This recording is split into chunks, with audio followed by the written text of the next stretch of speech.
नरेंद्र मोदी ने इंडी गठबंधन को साफ साफ कह दिया कि बॉस किसी गलतफहमी में मत रहो। उन्होंने कह दिया कि अगले 5 साल उनकी कुर्सी को कोई नहीं हिला सकता। यह नरेंद्र मोदी ने साफ कर दिया। अगले 5 साल उनकी सरकार कहीं नहीं जाने वाली। अगले 5 साल Rahul Gandhi PM in waiting ही रहने वाले हैं और अगले 5 साल इंडी गठबंधन विपक्ष में ही बैठने वाला है। यानी थर्ड टर्म के पहले फुल सत्र के पहले ही दिन नरेंद्र मोदी ने विपक्ष के अरमानों पर सर्जिकल स्ट्राइक कर दी। जो लोग माहौल बना रहे थे कि मोदी सरकार तो अगस्त में गिर जाएगी, उनको नरेंद्र मोदी ने खुद बता दिया कि ना तो मोदी गिरने वालों में से हैं ना उनकी सरकार। अब अगली लड़ाई सीधा साल 2029 में होगी जब अगला लोकसभा चुनाव हो। तो पॉपकॉर्न की तरह उछलने वाली इंडी गठबंधन को नरेंद्र मोदी ने मैसेज दे दिया है कि उसके सनसनीखेज बयान देने से कुछ बदलने वाला नहीं। उसके इकोसिस्टम के और उसके भोंपू के यूट्यूब पे कुछ वीडियो जरूर बन जाएंगे कि अभी जुलाई में गिरेगी, अभी अगस्त में गिरेगी, अभी सितंबर में गिरेगी सरकार। इससे ज्यादा कुछ नहीं होगा और इसलिए बेहतर होगा कि दल से उठकर देश के लिए काम करना शुरू करे इंडिया अलायंस। नरेंद्र मोदी को एक बार सुनिए, फिर वो रिपोर्ट दिखाऊंगा जिससे पीएम मोदी इतने कॉन्फिडेंस में। जितनी लड़ाई लड़नी थी लड़ ली। जनता को जो बात बतानी थी बता दी। किसी ने राह दिखाने का प्रयास किया, किसी ने गुमराह करने का प्रयास किया, लेकिन अब वो दौर समाप्त हुआ कि हमने दल के लिए जितनी लड़ाई लड़नी थी लड़ ली। अब आने वाले 5 वर्ष के लिए हमें देश के लिए लड़ना है, देश के लिए जूझना है। जनवरी 29 जब चुनाव का वर्ष होगा, आप उसके बाद जाइए मैदान में, सदन का भी उपयोग करना है कर लीजिए। वो 6 महीने जो खेल खेलने खेल लीजिए, लेकिन तब तक सिर्फ और सिर्फ देश। यानी नरेंद्र मोदी ने क्लियर कह दिया कि ये अभी से लेके 29 तक बीच में देश का सोचिए, क्योंकि सरकार गिराने का कोई चांस है नहीं।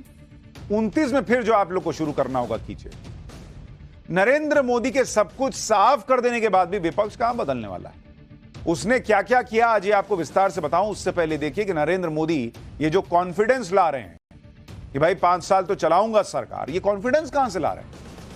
क्योंकि नरेंद्र मोदी को पता है कि बीजेपी का नंबर भले कम से कम पहले से कम हुआ, लेकिन देश के लिए जो नंबर मायने रखता है वो नंबर एकदम चकाचक है और वो नंबर है जीडीपी की ग्रोथ का। कल बजट से पहले आर्थिक सर्वे की जो रिपोर्ट जारी हुई है उससे पता चलता है कि कैसे मोदी राज में इकोनॉमी बम बम है। रिपोर्ट के मुताबिक 2024-25 के लिए जीडीपी ग्रोथ 6.5% से लेकर 7% रहने का अनुमान लगाया गया है। यह इकोनॉमिक सर्वे में आया है जो हर बजट के पहले आता है और यह पूरी दुनिया में सबसे तेज जीडीपी ग्रोथ है। अब यहीं से नरेंद्र मोदी का कॉन्फिडेंस आ रहा है कि बॉस ये मैं जो कर रहा हूं ये तुम कर पाओगे। सर्वे में राजकोषीय घाटा और कम हो गया है, 0.7% कम होकर 5.1% रहने का अनुमान लगाया गया है। पिछले साल के मुकाबले रेल पैसेंजर ट्रैफिक 5.2% बढ़ गया है। सरकार ने एलपीजी, पेट्रोल और डीजल की कीमतों में कटौती की, जिससे रिटेल ईंधन महंगाई दर कम रही। यह आर्थिक सर्वे में है। सर्वे में अनुमान लगाया गया है कि फर्टिलाइजर की कीमतें और कम हो सकती हैं, यानी किसानों को और फायदा हो सकता है। देश में महंगाई काबू में है। जियो पॉलिटिक्स की चुनौतियों के बावजूद इकोनॉमी अच्छी स्थिति में है, यह आर्थिक सर्वे कह रहा है। मॉनसून के सामान्य रहने की उम्मीद है, जिससे महंगाई और कम हो सकती है। 6 साल में female labour force participation rate 23.3% से बढ़कर 2022-23 में 37% हो गया है। इससे ग्रामीण महिलाओं की इसमें बड़ी हिस्सेदारी है। भाई अब वो चूल्हे पे खाना बना रही हैं, सिलेंडर पे, तो समय बचता है तो बाहर काम करने जा पा रही हैं। और कई योजनाएं हैं।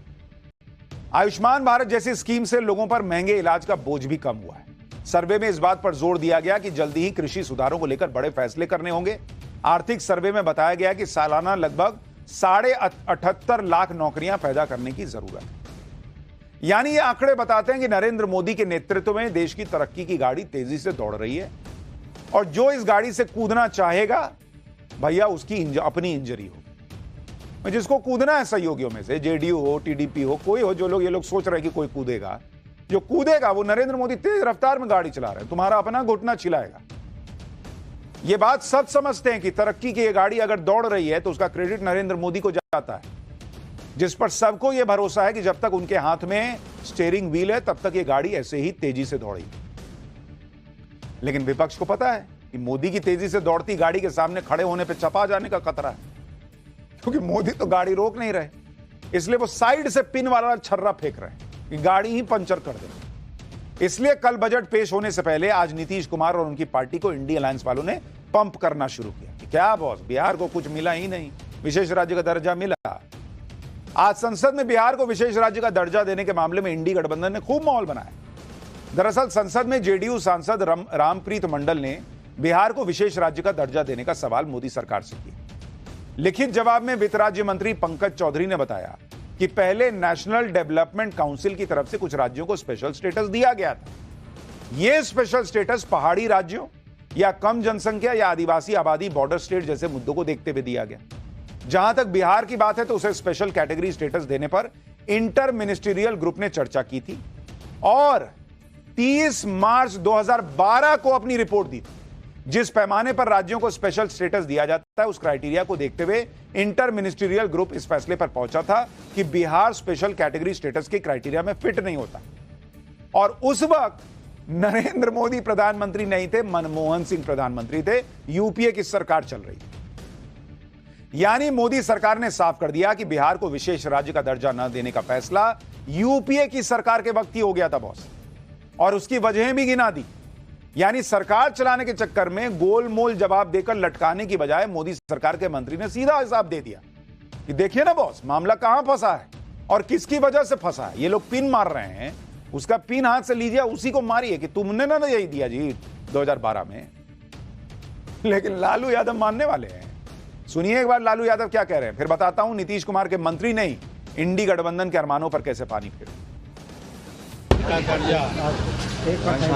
नीतीश कुमार ने कहा था कि दिलाएंगे, इस्तीफा करें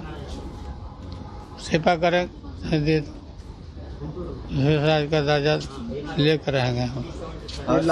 सरकार ने लोकसभा में लिखित में कहा है कि मौजूदा प्रधान में संभव नहीं है कि विशेष राज्य का दर्जा दिया जाए। बिल्कुल देना पड़ेगा। देखिए, टीडीपी ने तो अपेक्षा करनी छोड़ दी, क्योंकि आजकल वो स्पेशल कैटेगरी स्टेटस की मांग नहीं करते, लेकिन जेडीयू ने अपेक्षा की थी और इसीलिए काफी प्रकाशित हुई ये बात, चर्चित हुई कि उनको स्पेशल कैटेगरी स्टेटस की आशा थी, उम्मीद थी। लेकिन जिस प्रकार से उस उम्मीद को नकारा गया, क्या वो जेडीयू के साथ कोई बातचीत हुई ये घोषित करने से पहले? क्या मुख्यमंत्री को विश्वास में लिया गया ये उत्तर देने से पहले? मुझे तो संदेह है। तो इसीलिए मैंने पहले भी कहा कि शायद प्रधानमंत्री मोदी जी अपना 5 साल नहीं खत्म कर पाए। इंडिया अलायंस की हालत, वो जो टीवी सीरियल नहीं आता 150-200 एपिसोड चलने वाला, जिसमें कोई ना एक जो है वो पिन मारता रहता है कि देखो क्या कर दिए तुम्हारे साथ। ये लोग उसी मोड में, खुद नहीं बता रहे हैं कि 2012 में हम ही तो कहे थे कि बिहार को नहीं मिल सकता है स्पेशल स्टेटस, लेकिन आप कह रहे हैं देखो मोदी जी नहीं दिए। अच्छा, खुद मान रहे हैं कि टीडीपी वाले तो कुछ नहीं बोल रहे, यानी टीडीपी सेट है। तो जब टीडीपी सेट है तो जेडीयू कैसे सरकार गिरा देगी? और हमने आपको पाठशाला में पहले ही कहा था कि नरेंद्र मोदी को एक समय में टीडीपी या जेडीयू दोनों में से किसी एक को ही सेट रखना है। एक सेट तो दूसरा अपने ही नहीं जाएगा, क्योंकि उसको पता है उसके जाने से कुछ नहीं होना। दोनों भी चले जाएंगे तो कुछ नहीं होना है, लेकिन फिर भी एक के रहते दूसरा वैसे ही नहीं हिलता। देखिए, इंडी गठबंधन नीतीश कुमार से उम्मीद लगाए हुए है कि बिहार को स्पेशल स्टेटस देने की मांग पर नरेंद्र मोदी की वो कुर्सी हिला देंगे, लेकिन खुद बिहार के मंत्री और जेडीयू नेता ने साफ कर दिया कि अगर बिहार को स्पेशल स्टेटस नहीं मिल सकता तो स्पेशल पैकेज ही दे दीजिए। सुनिए बिहार के वित्त मंत्री विजय चौधरी को, फिर बताता हूं कि नीतीश कुमार का इस्तीफा मांगकर लालू यादव कैसे खुद फंस गए। लगता है कि आप लोगों ने हम लोगों की मांगों को सही रूप से देखा समझा नहीं है। हम लोगों की मांग में ही निहित है कि हम लोग चाहते हैं विशेष राज्य का दर्जा मिले, और विशेष राज्य का दर्जा मिलने में दिक्कत है तो हम लोगों को विशेष पैकेज मिले और उसके मांगने का औचित्य है कि हम लोगों ने अपने सीमित संसाधनों के बल पर इस देश के अन्य प्रदेशों से अधिक तेज गति से तरक्की की है। बिहार को विशेष राज्य का दर्जा देने के मुद्दे पर केंद्रीय मंत्री गिरिराज सिंह ने लालू यादव को लपेट दिया। गिरिराज सिंह ने कहा कि जब बिहार को विशेष राज्य का दर्जा देने से इनकार किया गया था तब केंद्र में यूपीए की सरकार थी और लालू यादव उस सरकार में किंग मेकर थे। तब वो क्या कर रहे? गिरिराज सिंह को सुनिए, फिर बताता हूं नरेंद्र मोदी के खिलाफ कैसे इंडी गठबंधन बिखरा बिखरा दिखने लगा है। जब आप कांग्रेस के गोद में खेल रहे थे, जब आप किंग मेकर बने हुए थे, जब उस समय विशेष राज दर्जा का कानून था, तब तो आपने दिया नहीं, दिलवाया नहीं, बिहार के लोगों के साथ मजाक उड़ाया। अब जब नहीं आप किसी लायक हैं तब आप अंग्रेजी पढ़ रहे हैं। यानी बिहार के मामले में भी इंडिया अलायंस झूठे नैरेटिव को ही बेच रहा है और ये एकदम क्लियर दिख रहा है। लेकिन चूंकि लोकसभा इलेक्शन में झूठ और भ्रम की राजनीति का चस्का लग चुका है तो ये इतनी जल्दी थोड़ी छूटेगा। हालांकि सच ये है कि जो इंडिया अलायंस मोदी के साथियों को तोड़ने में लगा है उसके खुद के साथी साथ नहीं दिख रहे हैं भाई। कल कोलकाता में टीएमसी की एक रैली हुई, इसमें इंडी गठबंधन के बड़े नेताओं में से सिर्फ अखिलेश यादव मंच पर दिखे। अखिलेश यादव और ममता बनर्जी ने भी वही माहौल बनाने का प्रयास किया कि जल्दी ही नरेंद्र मोदी की सरकार गिर जाएगी। खुद के साथी साथ में दिख नहीं रहे लेकिन यह नरेंद्र मोदी की सरकार गिरा रहे। सुनिए दोनों नेताओं को, फिर बताता हूं कि नरेंद्र मोदी ने आज और कौन कौन से बड़े मैसेज दिए। ये जो सत्ता में कुछ दिन के लिए आए हैं, ये कुछ दिन के मेहमान हैं। मैंने लोकसभा में भी कहा और आज भी कहता हूं, जो दिल्ली में सरकार में बैठे लोग हैं वो सरकार चलने वाली नहीं है, वो सरकार गिरने वाली है। और हम और आप लोग देखेंगे एक दिन कि यही सरकार गिरेगी और हमारे आपके लिए खुशियों के दिन भी आएंगे। कि यूपी में जो खेल आपने दिखाया, अभी तो बीजेपी को रिजाइन करना चाहिए था, लेकिन उसको शर्म कम होता है। आपको थोड़ा से दिन इंतजार करने पड़ेगा। वो स्टेबल गवर्नमेंट नहीं है, कोई भी दिन हो जा सकता है।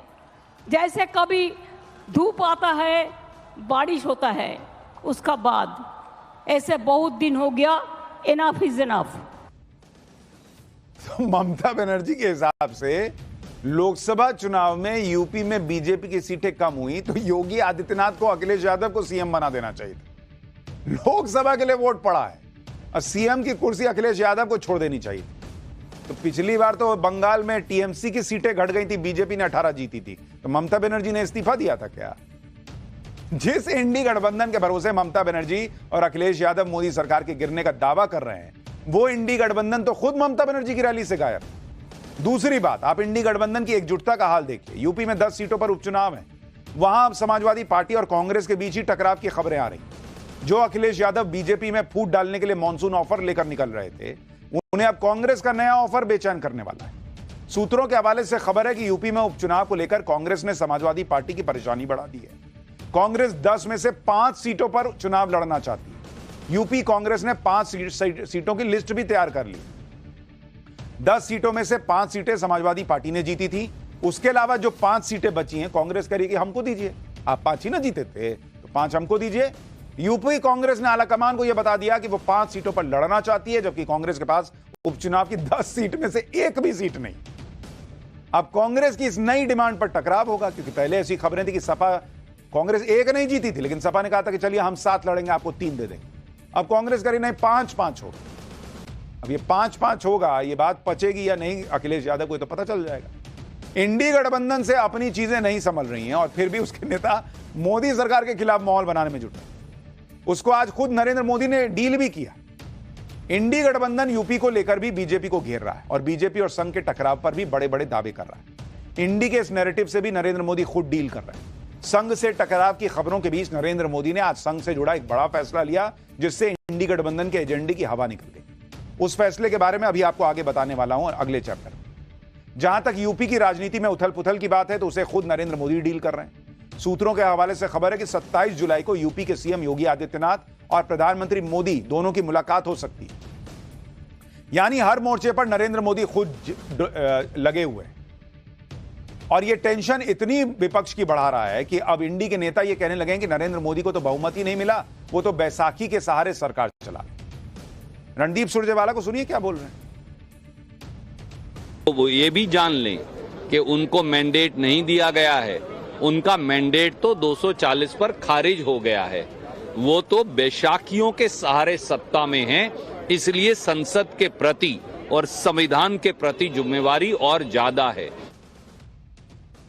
तो 240 पे इनके हिसाब से मैंडेट खारिज हो जाता है, तो 99 वाले को मैंडेट मिलता है क्या, जो 240 के आधे से भी कम है। और जब यूपीए में ये लोग सरकार चला रहे थे कांग्रेस पार्टी, तो कांग्रेस पार्टी 240 भी नहीं पहुंची थी दोनों बार, लेकिन इनके पास मैंडेट था, नरेंद्र मोदी के पास नहीं।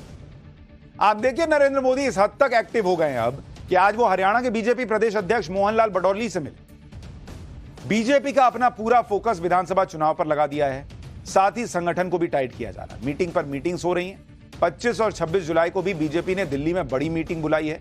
सूत्र बता रहे हैं कि इसमें सभी राज्यों के प्रदेश अध्यक्ष को दिल्ली बुलाया गया।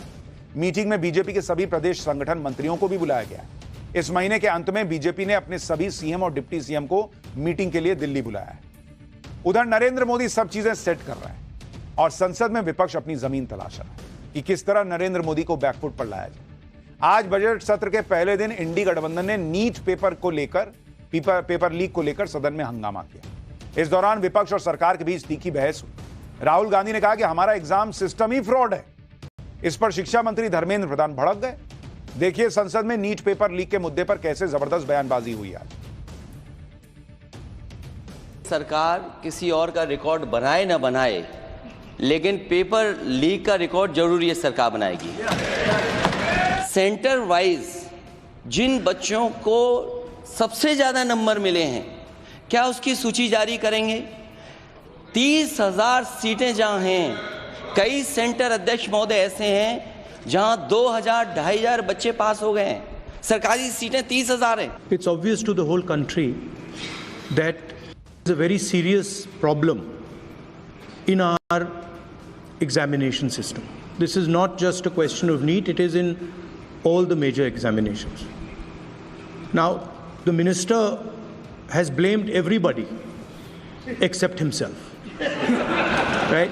I don't even think he understands the fundamentals of what is going on here. Evidence of paper leak in last 7 years, any number.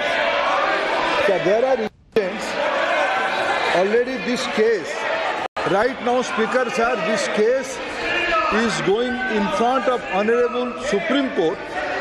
All the things has come out. Every question has put in front of Supreme Court. Honorable CJI is personally presiding over that bench, and with full responsibility I can say, in last, after NTA, more than 240 examination has been conducted, more than 5 crore students has been applied, and more than 4.5 crore students successfully participated in the examination. These are the all fact and records. Rahul Gandhi सवाल उठा रहे हैं, अखिलेश यादव सवाल उठा रहे हैं। सवाल तो उनसे भी है कि उनके जमाने में क्या होता था। वो तो चोरी रोकने के लिए जबरदस्त कानून जो अब आया वो तो लाए भी नहीं थे, और राजस्थान में कितना पेपर लीक होता था वो मैंने आपको पाठशाला में बताया था।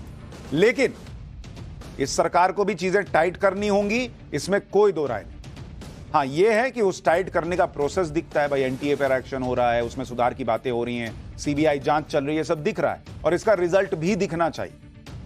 धर्मेंद्र प्रधान ने आज लोकसभा में कांग्रेस को पेपर लीक पर एक्सपोज भी किया। धर्मेंद्र प्रधान ने कहा कि यूपीए सरकार के दौरान शैक्षणिक संस्थाओं में गड़बड़ी को रोकने के लिए साल 2010 में बिल लाया गया, लेकिन यह बिल ही अटक गया, पास ही नहीं हुआ। धर्मेंद्र प्रधान ने लोकसभा में क्या कहा है वो सुनिए, फिर बताऊंगा कि नीट पेपर लीक पर सुप्रीम कोर्ट में जो आज सुनवाई हुई वहां क्या कहा कोर्ट। सर, जिन्होंने रिमोट से सरकारें चलाई है, 2010 में 3 बिल आया था सर शिक्षा सुधार के लिए। उन्हीं की पार्टी के नेता आदरणीय कपिल सिब्बल साहब 3 बिल लाए थे। उसमें से एक बिल था एजुकेशन, उसमें एक बिल था prohibition of unfair practice bill 2010, जिसकी उद्देश्य एजुकेशन इंस्टीट्यूशन में माल प्रैक्टिस को बंद करना। सर, मेरे सरकार की हिम्मत है, अभी अभी हमने पब्लिक एग्जामिनेशन की रेगुलरिटीज में बिल लाए, कानून बनाए। क्या मजबूरी था कांग्रेस पार्टी की, क्या मजबूरी था नेता प्रतिपक्ष की? उन्होंने उस बिल को उल्टा किया, किसके दबाव में उल्टा किया? क्या निजी मेडिकल कॉलेज की दबाव में, उनकी घूसखोरी की दबाव में उन्होंने उस बिल को उल्टा किया था? संसद में संग्राम के बीच आज नीट पर सुप्रीम कोर्ट में भी सुनवाई के दौरान सुप्रीम कोर्ट ने कहा कि हमारे पास अभी तक कोई ऐसा सबूत नहीं है जिससे यह पता चले कि नीट यूजी पेपर लीक इतना व्यापक था कि पूरे देश में पेपर लीक हुआ। इसके अलावा आज सुप्रीम कोर्ट ने इस मामले में ज्यादा क्लैरिटी के लिए आईआईटी दिल्ली की मदद ली है।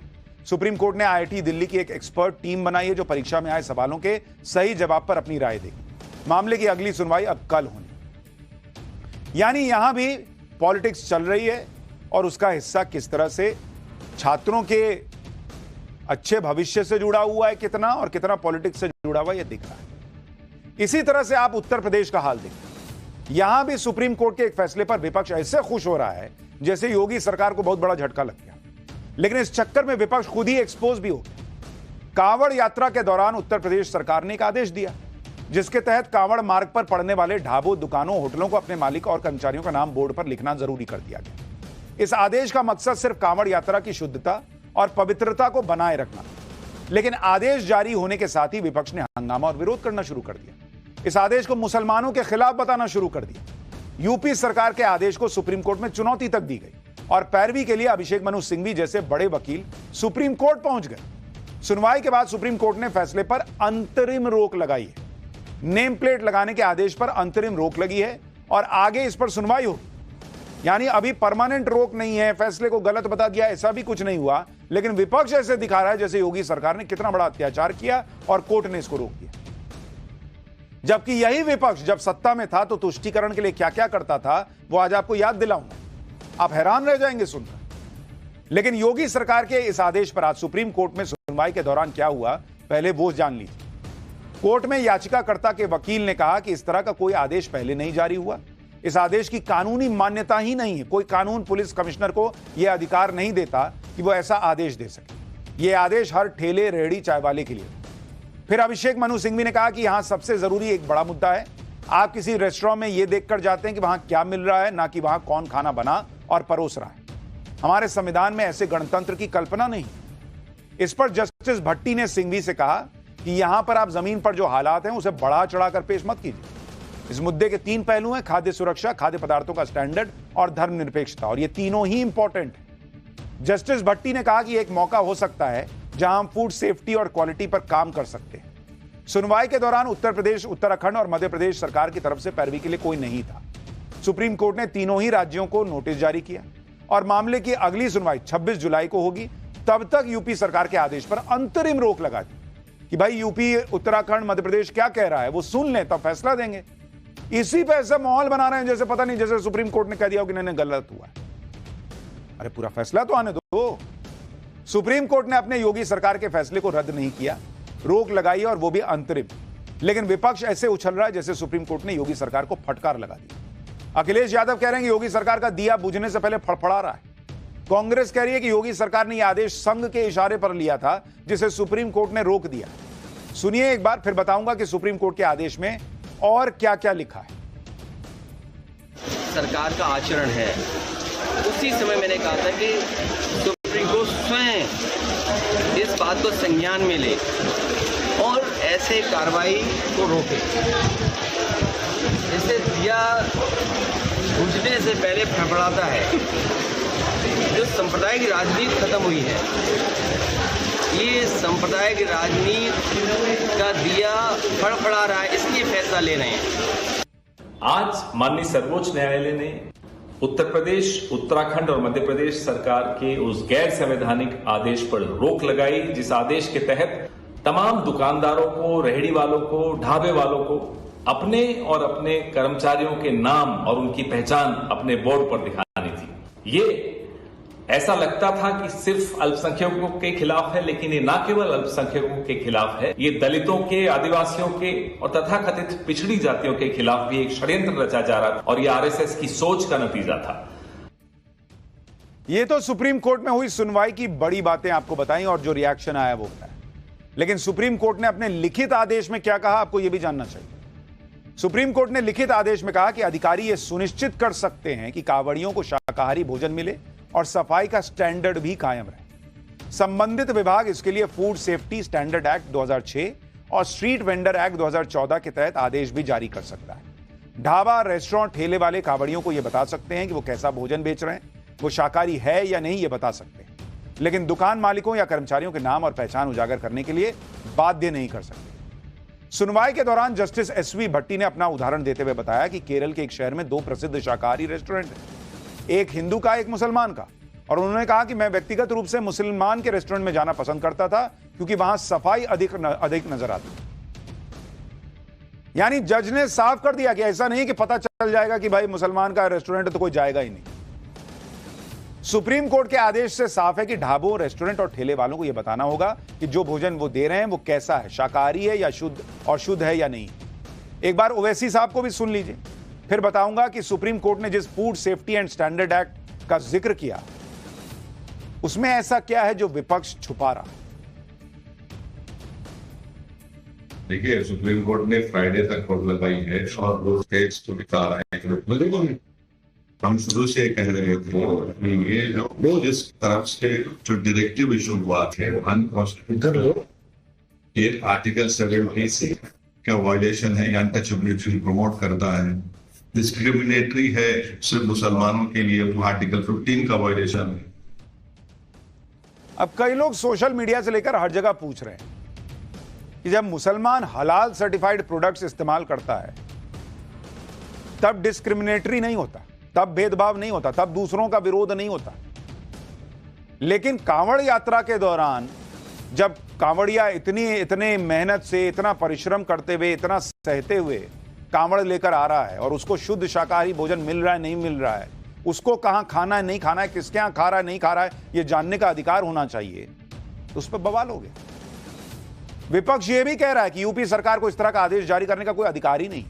ओवैसी और अखिलेश यादव शायद भूल रहे हैं कि केंद्र में मोदी सरकार और उत्तर प्रदेश में योगी सरकार के आने से पहले ही एक कानून बन चुका था और वो कानून है खाद्य सुरक्षा और मानक अधिनियम 2006। इस कानून के तहत लगभग वही सब है जिसका आदेश योगी सरकार ने जारी किया। खाद्य सुरक्षा और मानक अधिनियम 2006 में यूपीए सरकार के दौर में इसे लागू किया गया था। उस समय उत्तर प्रदेश के मुख्यमंत्री मुलायम सिंह यादव थे। इसके मुताबिक होटल, रेस्टोरेंट, ढाबों और ठेलों समेत सभी भोजनालयों के मालिकों के लिए अपना नाम, फर्म का नाम और लाइसेंस नंबर, यानी वो जो लाइसेंस होता है उसको वहां पे दिखाना जरूरी था, अनिवार्य था। इसके अलावा जो भी सामान बेच रहे हैं उसकी रेट लिस्ट भी बोर्ड पर लगानी है। इस कानून के तहत अगर कोई झूठी या भ्रामक जानकारी देता है तो उसके लिए 3 महीने की सजा और 2 लाख रुपए तक के जुर्माने का प्रावधान है। लाइसेंस नहीं होने पर 6 महीने तक की सजा और 5 लाख रुपए तक के जुर्माने का प्रावधान है। और ये 2012 में लागू हुआ, तब भी यूपी में अखिलेश यादव की सरकार थी। तो जब आप कह रहे थे कि लाइसेंस टांगो दुकान में, जिसमें किसकी दुकान है उसका नाम लिखा होगा, लाइसेंस नंबर लिखा होगा, तब आप सांप्रदायिकता नहीं फैला रहे थे। अब योगी आदित्यनाथ ने कह दिया तो बवाल मच गया।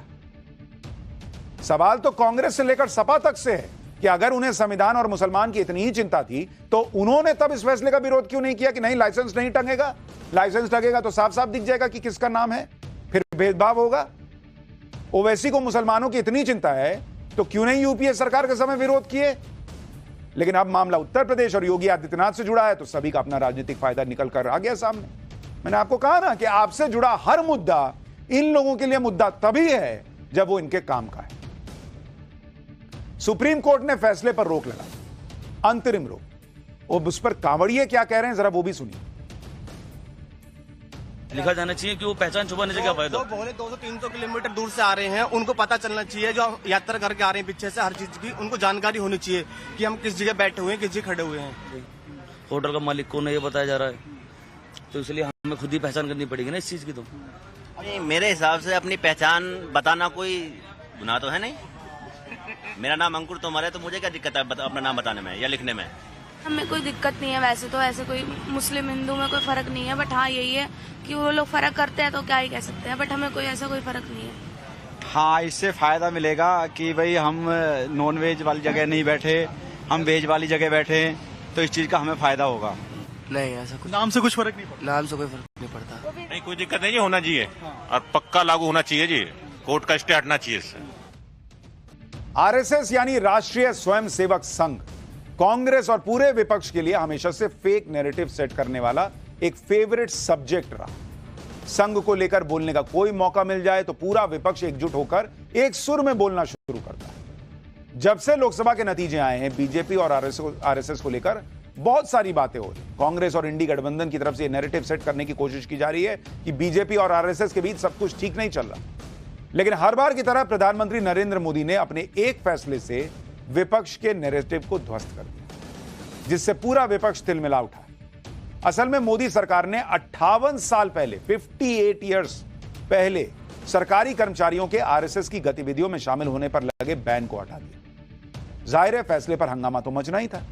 पहले देखिए इस फैसले को लेकर विपक्ष ने कैसे मोदी सरकार को घेरने की कोशिश की, फिर इस बैन के बारे में भी आपको विस्तार से बताऊंगा कि 58 साल पहले यह बैन लगा क्यों और मोदी सरकार ने इसे हटाया क्यों। प्रधानमंत्री मोदी के इस आदेश पर कांग्रेस से लेकर अखिलेश और ओवैसी से लेकर मायावती तक विरोध में उतर आए। सबसे पहले कांग्रेस नेता जयराम रमेश ने ट्वीट किया। फरवरी 1948 में गांधी जी की हत्या के बाद सरदार पटेल ने आरएसएस पर प्रतिबंध लगा दिया था। इसके बाद अच्छे आचरण के आश्वासन पर प्रतिबंध को हटाया गया। इसके बाद भी आरएसएस ने नागपुर में कभी तिरंगा नहीं फहराया। 1966 में आरएसएस की गतिविधियों में भाग लेने वाले सरकारी कर्मचारियों पर प्रतिबंध लगाया गया था और यह सही निर्णय भी था। 4 जून 2024 के बाद स्वयंभू नॉन बायोलॉजिकल प्रधानमंत्री और आरएसएस के बीच संबंधों में कड़वाहट आई है। 9 जुलाई 2024 को 58 साल का प्रतिबंध हटा दिया गया, जो अटल बिहारी वाजपेयी के प्रधानमंत्री के कार्यकाल के दौरान भी लागू था। आगे जयराम रमेश ने लिखा कि उनका मानना है कि नौकरशाही अब निक्कर में भी आ सकती है। इसी तरह कांग्रेस के अध्यक्ष मल्लिकार्जुन खड़गे ने भी ट्वीट किया। 1947 में आज ही के दिन भारत ने अपना राष्ट्रीय ध्वज अपनाया था। आरएसएस ने तिरंगे का विरोध किया था और सरदार पटेल ने उन्हें इसके खिलाफ चेतावनी दी। 4 फरवरी 1948 को गांधी जी की हत्या के बाद सरदार पटेल ने आरएसएस पर प्रतिबंध लगा दिया।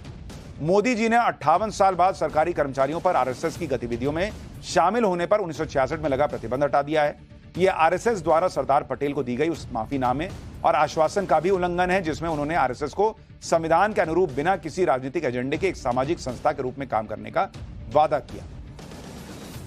आरएसएस के इवेंट्स में जाने पर सरकारी कर्मचारियों पर लगे बैन के हटने का कांग्रेस 2 मुद्दे उठाकर विरोध कर रही है। पहला मुद्दा, कांग्रेस आरएसएस पर आजादी के बाद लगे बैन को महात्मा गांधी की हत्या से जोड़ रही है। दूसरा मुद्दा, सरदार पटेल की तरफ से लगाए गए बैन का हवाला दिया जा रहा है। कांग्रेस जिन मुद्दों को लेकर सरकार के फैसले पर सवाल उठा रही है उसकी सच्चाई भी आपको बताऊं। जैसे महात्मा गांधी की हत्या में विनायक दामोदर सावरकर जैसे संघ के बड़े नेताओं को आरोपी बनाया गया था।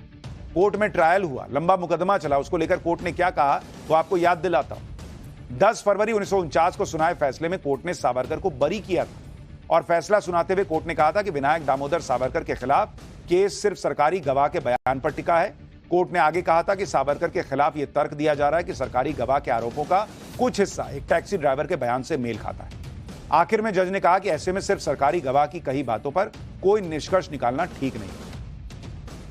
जो लोग महात्मा गांधी की हत्या को लेकर आज भी आरएसएस को संदेह की नजर से देखते हैं, उन्हें आरएसएस और महात्मा गांधी के बीच का कनेक्शन भी याद दिलाता हूं। 25 दिसंबर 1934 को महात्मा गांधी वर्धा में आरएसएस के कैंप में गए थे और वहां आरएसएस नेता अप्पाजी जोशी ने महात्मा गांधी को पूरा कैंप घुमाया था। गांधी जी वर्धा कैंप के आयोजन की प्लानिंग को लेकर हैरान थे। उन्हें तब और हैरानी हुई जब उन्होंने देखा कि स्वयंसेवक बिना किसी जाति या अन्य भेदभाव के एक साथ काम कर रहे हैं। पूछताछ पर स्वयंसेवकों ने गांधी जी को बताया कि यहां ब्राह्मण, मराठा और अन्य वर्गों में कोई भेद नहीं है। गांधी जी को बताया गया कि कई स्वयंसेवक तो एक दूसरे की जाति भी नहीं जानते, ना ही उन्हें इसमें कोई दिलचस्पी है। गांधी जी इस बात से हैरान थे। उन्होंने अप्पाजी जोशी से पूछा कि आपने ऐसा कैसे कर दिया? छुआछूत जैसी सामाजिक बुराई को खत्म करना नामुमकिन जैसा है, संघ में यह कैसे संभव हुआ? तब अप्पाजी जोशी ने कहा कि सब में एक ही भावना है कि सब हिंदू हैं। यह डॉक्टर केशव बलिराम हेडगेवार की वजह से संभव हो पाया। इसी तरह सरदार पटेल का हवाला दिया जा रहा है। यह दिखाने की कोशिश की जा रही है कि सरदार पटेल भी संघ के विरोधी थे, लेकिन आप सच्चाई देखिए कि सरदार पटेल किस तरह कई मौकों पर संघ के नेताओं की तारीफ कर चुके थे और उन्होंने संघ को कांग्रेस में मिलाने की भी कोशिश की। दिसंबर 1947 में जयपुर और जनवरी 1948 में लखनऊ में जो भाषण दिया सरदार पटेल, उसमें उन्होंने सार्वजनिक तौर पर कहा कि संघ के लोग देशभक्त हैं। यही नहीं, महात्मा गांधी की हत्या के बाद सरदार पटेल ने जुलाई 1949 में संघ के नेता टी.आर. वेंकटरमन शास्त्री को एक चिट्ठी लिखी, जिसमें सरदार पटेल ने कहा कि वो संघ पर लगे बैन को जल्द से जल्द हटाने का मौका ढूंढ रहे हैं। आगे सरदार पटेल ने लिखा कि अगर आरएसएस कांग्रेस की विचारधारा से सहमत नहीं तो वो कांग्रेस में शामिल होकर जरूरी रिफॉर्म कर सकता है। टी.आर. वेंकटरमन शास्त्री संघ के वो नेता थे जिन्होंने आरएसएस का संविधान ड्राफ्ट किया, जिनकी मदद से आरएसएस पर लगे बैन को हटाने और महात्मा गांधी की हत्या के बाद जेल में बंद तत्कालीन संघ प्रमुख एम.एस. गोलवलकर की रिहाई का रास्ता साफ हुआ। इसके बाद 11 सितंबर 1948 को गोलवलकर को लिखी चिट्ठी में सरदार पटेल ने लिखा कि जयपुर और लखनऊ में दिए भाषण संघ को लेकर उनके विचारों को स्पष्ट करते हैं। इस बारे में कोई संदेह नहीं कि संघ ने हिंदू समाज की सेवा की। यानी अपने सहूलियत के हिसाब से संघ को डिफेम करने के लिए ये लोग सरदार पटेल का जिक्र कर रहे हैं, गांधी जी की हत्या का जिक्र कर रहे हैं। अच्छा, तब इनको इंदिरा गांधी याद नहीं आ रही जो संघ की तारीफ कर रही थी, तब इनको सरदार पटेल याद आ रहे हैं। इतना ही था तो सरदार पटेल को बनने देते पीएम, नेहरू जी को क्यों बनाया फिर? खैर, अब 58 साल पहले के उस आदेश के बारे में भी बताता हूं जिसके जरिए तत्कालीन प्रधानमंत्री इंदिरा गांधी की सरकार ने आरएसएस के कार्यक्रमों में सरकारी कर्मचारियों के शामिल होने पर बैन लगाया था। यह आदेश 7 नवंबर 1966 को जारी किया गया था, जिसमें सरकार ने सिविल सेवा आचरण नियम 1964 का हवाला देते हुए सरकारी कर्मचारियों पर आरएसएस के कार्यक्रमों में जाने पर बैन लगा दिया। दलील यह दी गई कि आरएसएस राजनीतिक रूप से प्रभावित है और आरएसएस की वजह से कर्मचारियों की तटस्थता प्रभावित हो सकती है। यह बैन 1966 में ही हुई उस घटना जब संसद के बाहर बड़े पैमाने पर हुई गौहत्या विरोधी प्रदर्शन में फायरिंग में कई लोग मारे। आरएसएस पर इस प्रदर्शन में लोगों की भीड़ जुटाने का आरोप लगा। इसके बाद साल 1970 और 80 में इस आदेश को संशोधनों के साथ प्रभावी करने के आदेश जारी किए। हालांकि यह अकेला मौका नहीं है जब कांग्रेस सरकार के दौरान संघ के पर कतरने की कोशिश की। भाई वो विचारधारा ही ये लोग दबा देना चाहते थे कि भाई जो हिंदू की बात कर रहा है, जो राष्ट्र की बात कर रहा है, उसको वो बढ़ेगा तो दिक्कत होगी। तो कई बार संघ के पर कतरने की कोशिश की। इसके अलावा भी कई बार कांग्रेस की पुरानी सरकारों ने आरएसएस पर बैन लगाया, लेकिन बाद में यह बैन हटाना भी पड़ा। पहली बार 1948 में महात्मा गांधी की हत्या के बाद आरएसएस पर बैन लगा। बिना सबूतों के बावजूद आरएसएस के कई बड़े नेताओं पर हत्या की साजिश में शामिल होने के आरोप लगाए गए। हालांकि जांच के बाद सभी नेताओं को क्लीन चिट मिल गई, लेकिन उस दौरान करीब 18 महीने तक आरएसएस पर बैन लगा रहा। दूसरी बार इंदिरा गांधी ने 1975 में इमरजेंसी लगाई, उस वक्त आरएसएस पर बैन लगा दिया। असल में आरएसएस ने इमरजेंसी लगाए जाने का जोरदार विरोध किया, जिसकी वजह से आरएसएस के कई नेताओं को जेल में डाल दिया गया। हालांकि 1977 में जनता पार्टी की सरकार बनने के बाद आरएसएस पर लगा बैन हट गया।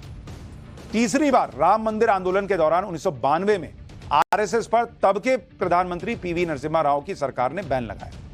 अयोध्या में विवादित ढांचा गिराए जाने के बाद भड़की हिंसा के लिए आरएसएस पर आरोप लगे। आरएसएस के खिलाफ जांच की गई, लेकिन जांच में आरएसएस की हिंसा में शामिल होने के कोई सबूत नहीं मिले। जांच के बाद जस्टिस बारी कमीशन ने आरएसएस पर लगाए गए बैन को अनुचित करार दिया, जिसके बाद सरकार को 4 जून 1993 को आरएसएस पर लगा बैन हटाना पड़ा। तो हर बार बिना तथ्यों के आरएसएस का दमन करने का प्रयास हुआ है, और जब नहीं कर पाए तो जो है आरएसएस को डिफेम करने का प्रयास होता है। कांग्रेस की सरकारों में कई बार बैन लगने के बाद भी आरएसएस ने हार नहीं मानी। सीखना चाहिए इन लोगों को आरएसएस से कि काम कैसे किया जाता है देश के लिए। अगले साल यह संगठन 100 साल का हो जाएगा। देश में आरएसएस को लेकर जिस तरह विपक्ष एकजुट नजर आता है, वैसा शायद किसी दूसरे संगठन के लिए कभी नहीं होता। इसलिए कांग्रेस के साथ ही पूरा विपक्ष आरएसएस की गतिविधियों में शामिल होने के लिए सरकारी कर्मचारियों को दी गई छूट से तिलमिला उठा। आरएसएस को लेकर नरेंद्र मोदी के फैसले का किस तरह विरोध हो रहा है आप देखिए ना। फिर आपको अत्याचार के बावजूद आरएसएस के उन कामों के बारे में बताऊंगा जो इंडी गठबंधन का सिर शर्म से झुका देंगे। तो ये मैं समझता हूं ये बिल्कुल गलत है, क्योंकि आरएसएस का जो मेंबर का ओथ होता है, पहले तो मराठी में था, बाद में उन्होंने उसको संस्कृत में किया, फिर थोड़ा अमेंडमेंट्स किए। वो ओथ आपको कहता है कि वो भारत की डाइवर्सिटी को, प्लुरलिज्म को नहीं मानते, वो तो हिंदू राष्ट्र के ऊपर कसम खाते हैं। तो जो हिंदू राष्ट्र के ऊपर कसम खाता वो तो इंडियन नेशनलिज्म के खिलाफ बात कर रहा है। इस फैसले से बात जाहिर होती है कि ये जो एनडीए के अलाइज हैं, ये लोग क्या कहेंगे इस बारे में भी? क्या वो इसको मानते हैं, उस फैसले को एक्सेप्ट करते हैं? ये उनको बताना पड़ेगा। लोकतंत्र की मान्यताओं की विपरीत है और ये संघीकरण करना चाहते हैं। दुनिया की कोई ताकत संघीकरण अब नहीं कर पाएगी। जनता ने इनको हमारे यहाँ से नकार दिया है। धर्म पर आधारित राजनीति अब नहीं चल पाएगी। सांप्रदायिकता की राजनीति का कोई स्थान नहीं है, इसलिए ये हटेगा और पाबंदी जो लगाई गई थी वो रहेगा। अब उन्होंने कह दिया कि पाबंदी जो थी वो रहेगी। कैसे रहेगी भाई? आप सांसद बने हैं, प्रधानमंत्री नहीं बने। खैर, जो लोग आरएसएस पर लगे प्रतिबंध को हटाए जाने पर सवाल उठा रहे हैं, उन्हें यह भी जानना चाहिए कि आरएसएस जैसे संगठन का होना किसी भी देश के लिए होता क्या है। उन्हें आज मैं बताऊंगा कि कैसे आरएसएस ने अपने 98-99 साल के इतिहास में जब जब देश पर संकट आया, आरएसएस और उसके स्वयंसेवकों ने कोई परवाह किए बिना देश की सेवा की।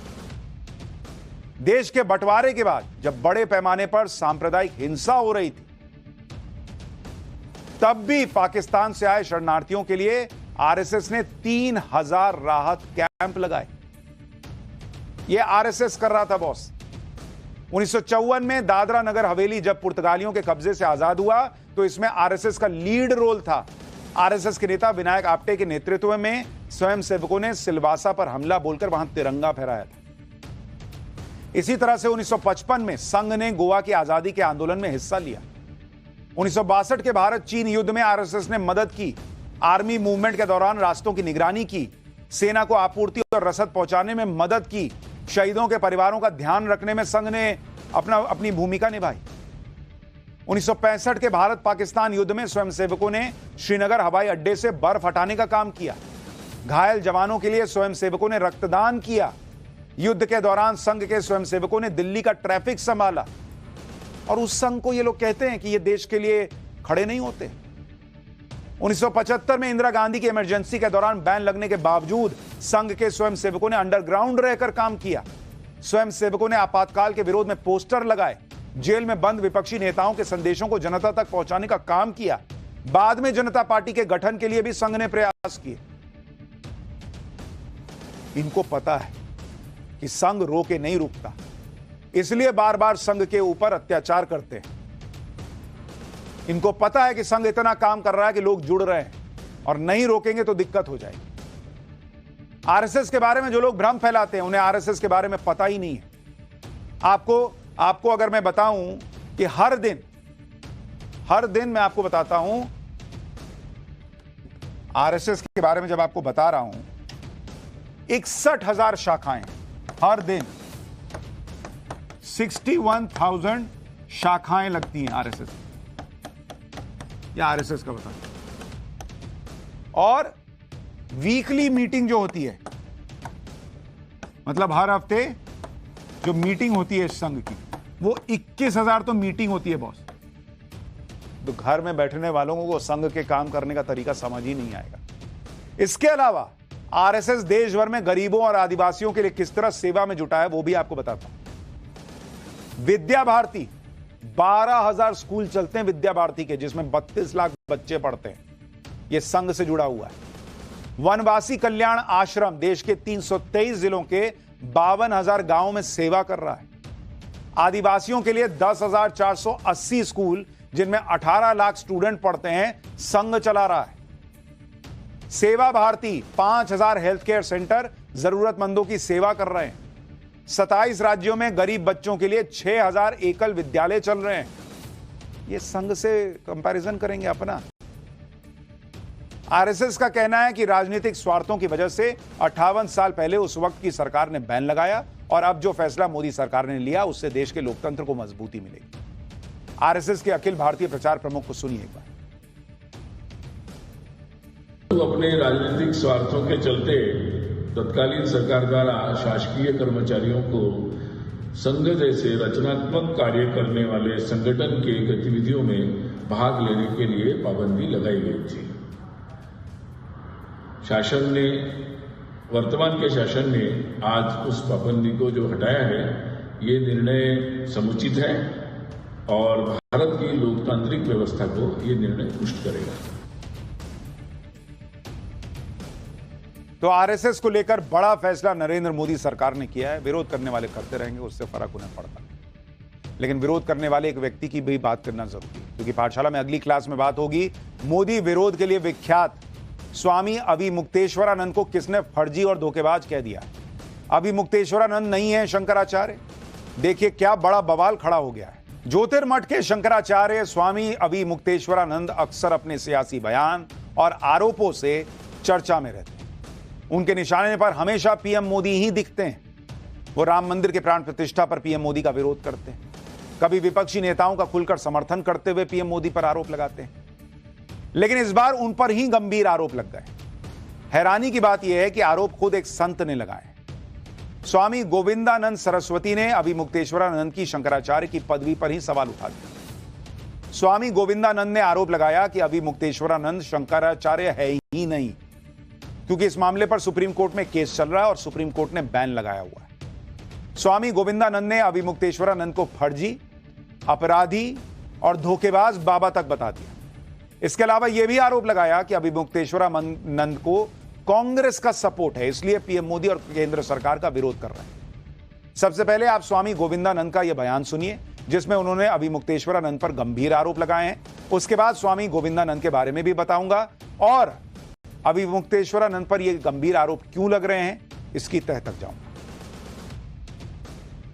अरे अभिमुक्तेश्वरानंद लोगों को मार रही है, किडनैप कर रही है, राम भगवान की प्रतिष्ठा के ऊपर आपत्ति उठा देता है, सन्यासी बनकर शादियों में चले जाता है, झूठ बोल देते हैं।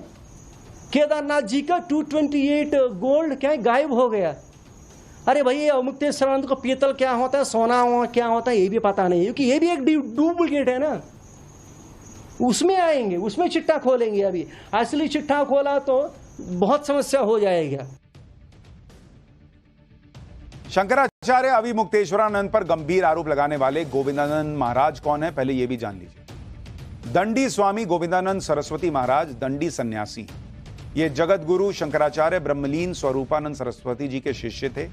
इस प्रकार गोविंदानंद महाराज और अभिमुक्तेश्वरानंद गुरु भाई हुए, लेकिन वही कह रहे हैं कि गंभीर आरोप लगा रहे हैं अभिमुक्तेश्वरानंद जी पर। दरअसल अभिमुक्तेश्वरानंद पिछले कुछ समय से पीएम मोदी का लगातार विरोध करते दिख रहे हैं। उनके बयानों से कांग्रेस और विपक्ष के नेता देश में यह माहौल बनाते हैं कि देखिए पीएम मोदी क्या कर रहे हैं, शंकराचार्य देखिए उन पर सवाल उठा रहे हैं।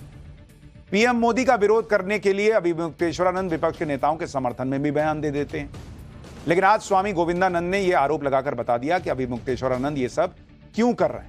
सुनिए स्वामी गोविंदानंद का यह बयान, इसके बाद पीएम मोदी की वो तस्वीर भी दिखाऊंगा जिसमें वो अभिमुक्तेश्वरानंद से मिले थे, तो वहां क्या हुआ था ये दिखेगा। अरे भैया शंकराचार्य को तय करने वाले कांग्रेस लोग तय करेंगे क्या, समझ रहे ना। अभी ये नरेंद्र मोदी के विरोध में खड़े हो गए हैं ना, इसको बैक पुशअप कौन दे रही है, प्रियंका वाड्रा।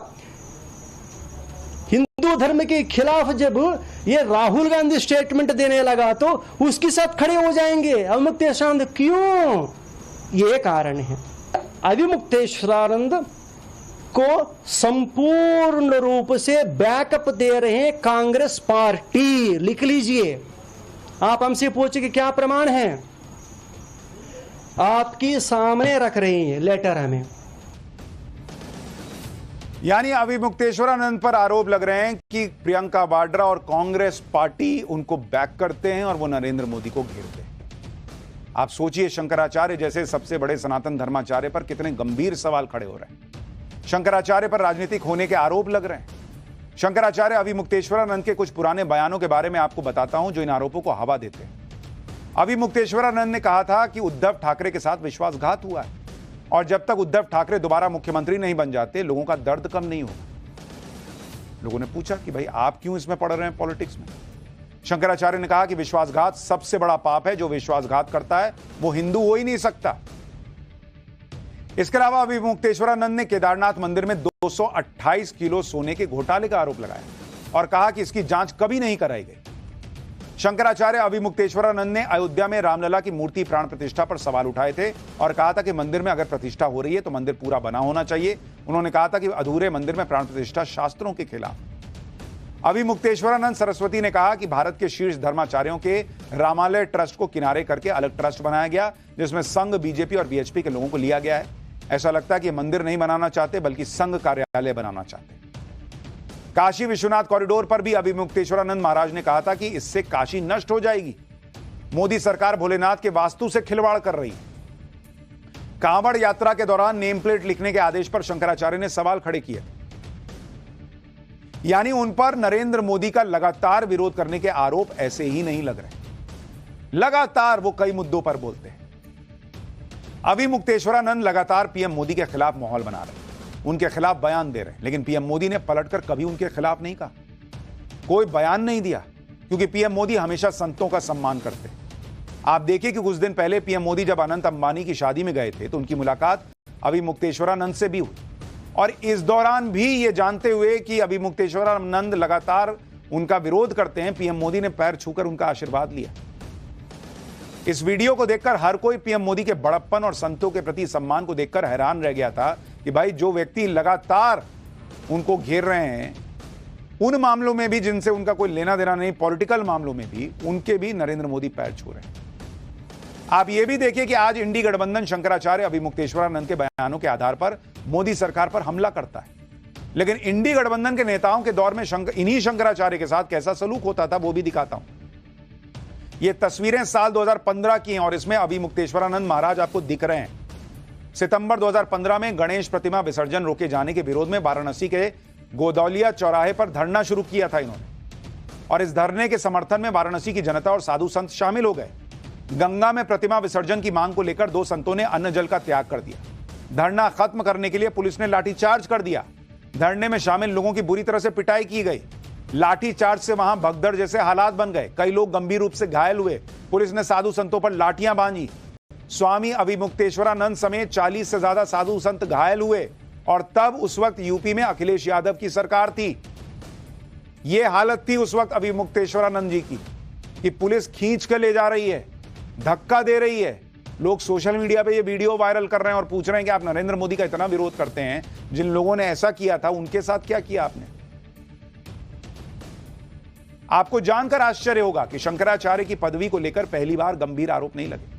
इससे पहले सुप्रीम कोर्ट ने एक शंकराचार्य की नियुक्ति को अवैध बताया था, लेकिन अभी स्वामी अभिमुक्तेश्वरानंद जी के शंकराचार्य घोषित किए जाने पर जो केस सुप्रीम कोर्ट में चल रहा है, जिस पर अभी आपने बयान सुना, उसके बारे में बताता हूं।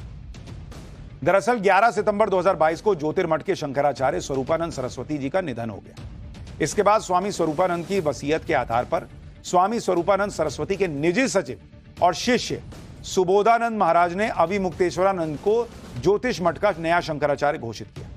शंकराचार्य की इस नियुक्ति को लेकर कई संत संगठनों ने विरोध किया।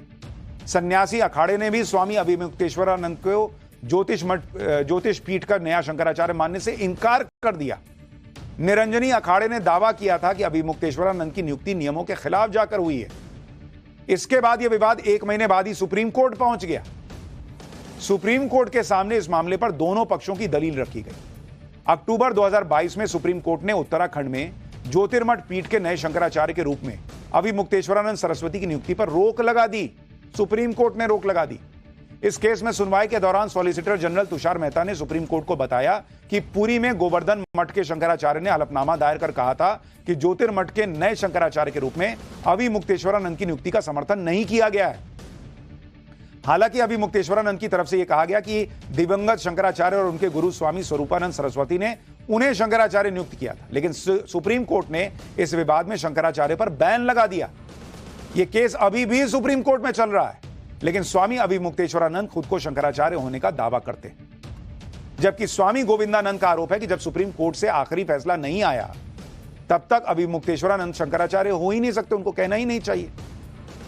शंकराचार्य की नियुक्ति को लेकर सुप्रीम कोर्ट में विवाद चल रहा था। सुप्रीम कोर्ट ने अभिमुक्तेश्वरानंद के शंकराचार्य बनने के कार्यक्रम पर रोक लगा दी, और यह बात सभी को पता थी कि शंकराचार्य की पदवी को लेकर विवाद चल रहा है।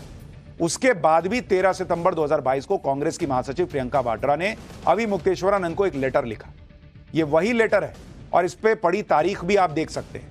इस लेटर में प्रियंका वाड्रा ने स्वरूपानंद सरस्वती के निधन पर शोक प्रकट किया और अविमुक्तेश्वरानंद को शंकराचार्य कहकर संबोधित किया, जबकि इस समय तक अविमुक्तेश्वरानंद शंकराचार्य बने भी नहीं थे। यह लेटर गोविंदानंद महाराज ने अपनी प्रेस कॉन्फ्रेंस में दिखाया और कहा कि इसी की वजह से अविमुक्तेश्वरानंद कांग्रेस के दबाव में नरेंद्र मोदी को घेरते हैं। यह आरोप लगा रहे हैं गोविंदानंद महाराज। यही चिट्ठी वो दिखा रहे थे प्रेस कॉन्फ्रेंस में।